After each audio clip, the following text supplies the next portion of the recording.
The music does play a little bit different role because of the nature of the film, because it's in a different language, because there are subtitles, because there are long stretches without any narrative, without any dialogue. Well, John's great. He's a wonderful collaborator. And he always has something to offer. And you go in there and I'd say I probably work more with Debney on the score on this than I had in the other two films I worked on, because I don't know, it was just, I was more kind of like watching over it like a mother hen.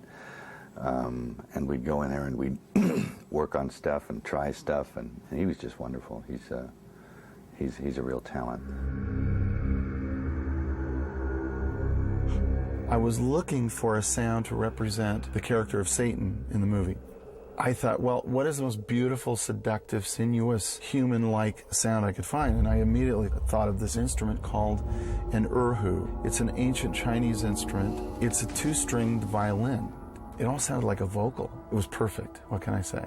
And the minute I presented that sound to Mel, he loved it. And there were a number of other instruments like that different instrumentalists I would bring in.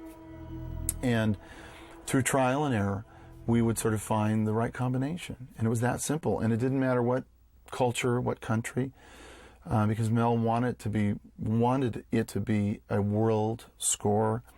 He wanted it to embrace cultures from all throughout the world, and that's what we did.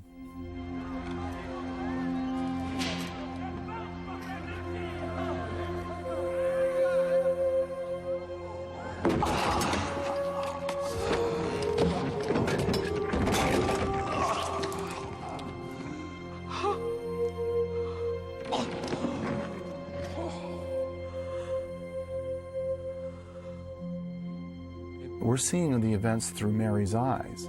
So I had to come up with a theme for Mary. I could think of no more elegant expression of the emotional impact of the film than the human voice. I kept trying to find her music, and I couldn't, and when I gave up, her music came to me. And her music is a lullaby, because she's this.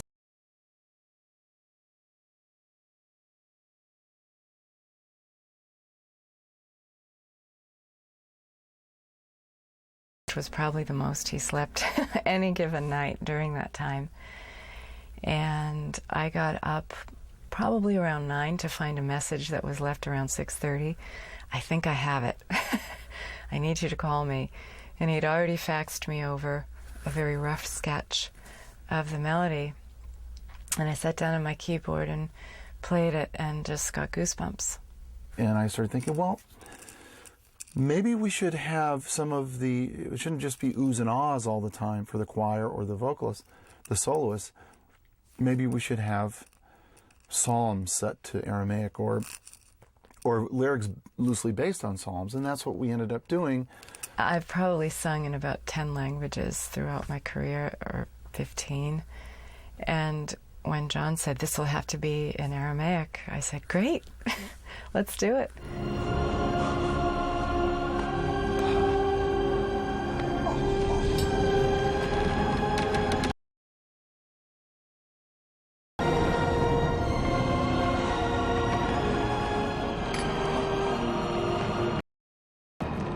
First time I played it for Mel, I turned to Mel and I said, Mel, this might be too big. Is it too religious? He said, I don't think it's big enough. That's one of the moments that most people tell me about, is that moment when Mary goes to Jesus. And it absolutely warms my heart, because that was exactly one of the moments that Mel said, yeah, go for it. Because now we've earned that right to let the audience feel this. And it really all just came together by the time we hit Abbey Road Studios in London and had the orchestra and stuff there, and it just all happened. I mean, it was all ready. We did all of the orchestral recordings at Air Studios in London. It's a beautiful open space that used to be a church, and you just walk in, and it's breathtaking. One incredible moment was the recording of the string cue during the crucifixion. There's this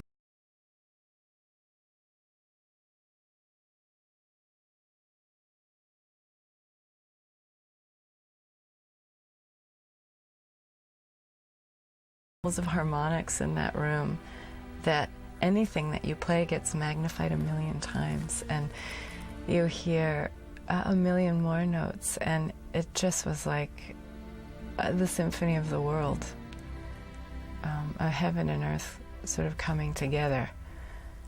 I started out as a Catholic, and I lost my faith a bit along the way.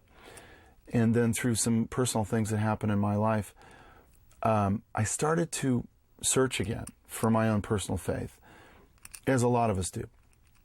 And interestingly enough, this film came at a time where I was sort of at the end of that journey. The film helped me regain my belief system. It helped me, in a broader sense, realize why people have faith.